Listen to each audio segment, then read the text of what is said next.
So I isolated about 13 things that have the potential to slow down your metabolism. Let's go through them one by one. Number one, age. Yes, age slows your metabolism primarily through a decrease in growth hormone. Now, the good news is there's things that you can do to increase growth hormone. The most powerful thing is fasting. And when you do fasting, you have the potential to increase growth hormone by 2,000%. The second most powerful thing that can increase growth hormone is exercise. But the exercise has to be intense. One of the best exercises to increase growth hormone out of anything is sprinting. It's probably the most painful, but short burst of high intensity with lots of rest, as in high intensity interval training, is very, very powerful to increase growth hormone. Number two, menopause. If you're female and you're over the age of 50, 51, 52, you know exactly what I'm talking about. As you go through menopause, something happens. You have a shift. The ovaries go into retirement, and the adrenal glands act as a backup to the ovaries. And so what happens is you get a spike in cortisol. A lot of times when you go through menopause, the body tends to fall apart because of this high level of cortisol. That's why it's very, very important to take care of the adrenals right before you go through menopause, and also during and after, of course. But I have a lot of videos on what to do if you're going through menopause, and I'll put those links down below. Number three, history of pregnancies. Going through a pregnancy not only creates a lot of trauma on a female body, but it raises estrogen. And estrogen is a fat-making hormone. If you wanted to help regulate estrogen, you want to consume things like cruciferous vegetables. There's some products out there, one being DIM, which is a concentrated cruciferous vegetable, but you want to avoid things that increase estrogen, like dairy and flax seeds. Both of those can increase estrogen. And of course, the big one would be soy, too. So that's number three. All right, number four, history of dieting. The more you have went on a diet, the harder it is to lose weight down the road, because what happens is you create an adaptation by the body to slow down the metabolism.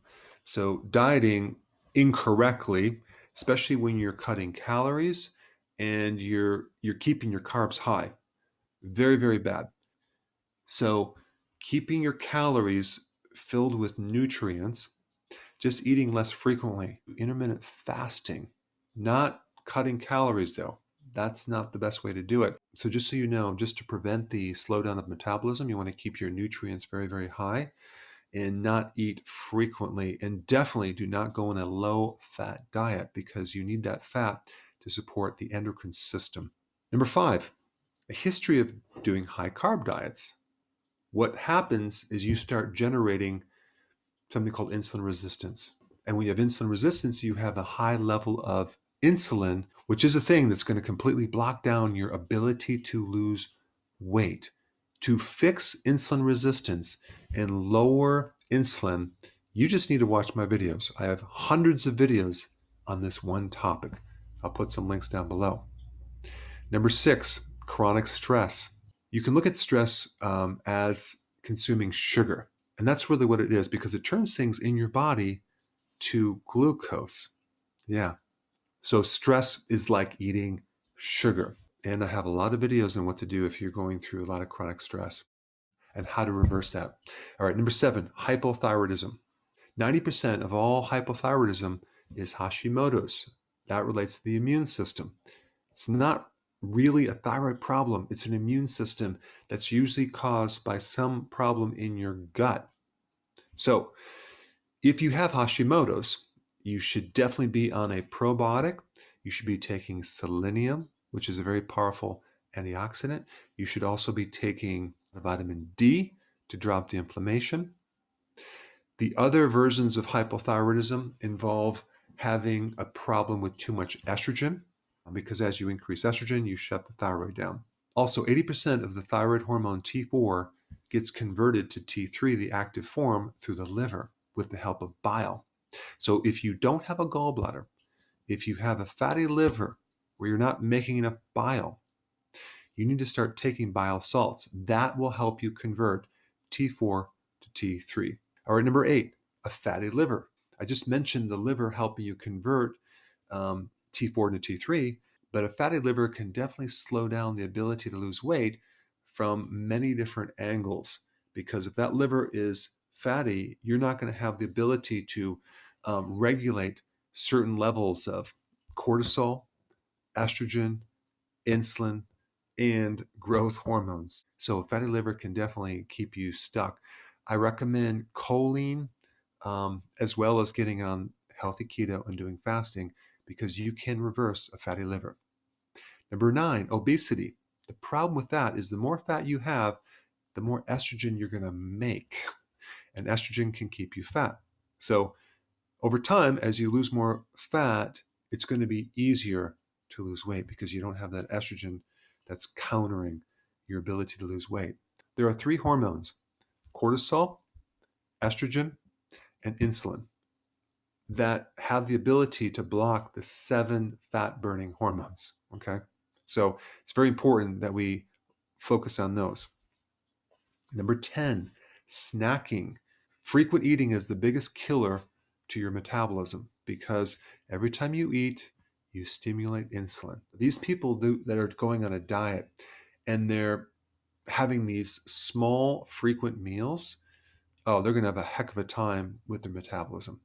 All right, number 11, regular consumption of alcohol. I know this might be very unpopular, but when you consume a little wine here and there, unfortunately, that wine not only has carbohydrates, but it can really block the liver's ability to help you tap into burning fat, developing ketones. So let's say you have a glass of wine tonight. Don't expect to burn fat for 48 hours. Now, if you drink more wine, that could go up to 72 hours. So if you're doing this like every other day or every third day, could be the reason why you're not losing weight. 12, early childhood infections. This relates to the person who said that they were always overweight. And then you ask them, well, what about when you're 2 years old? They might say, well, I was skinny. I'll say, what age did you start gaining weight? And they might say, 4.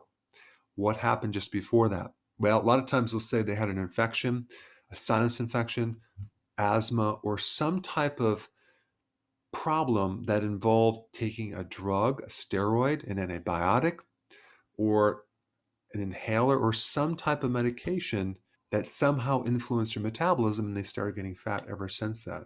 So I'm just pointing it out because a person can have an alteration in their metabolism very early on, and a lot of times you don't connect the dots. So that could be a problem. And the last thing, and this is actually really important, a lot of people are on medications, and I'm not telling you to get off your medications, but maybe you want to get with your doctor and come up with the solution so the dependency on medication is a lot less. Prednisone, steroids, anti-anxiety, antidepressant medication, antibiotics, all will increase weight gain, and it can slow your metabolism down. All right, now the question is, what do you do to speed it up?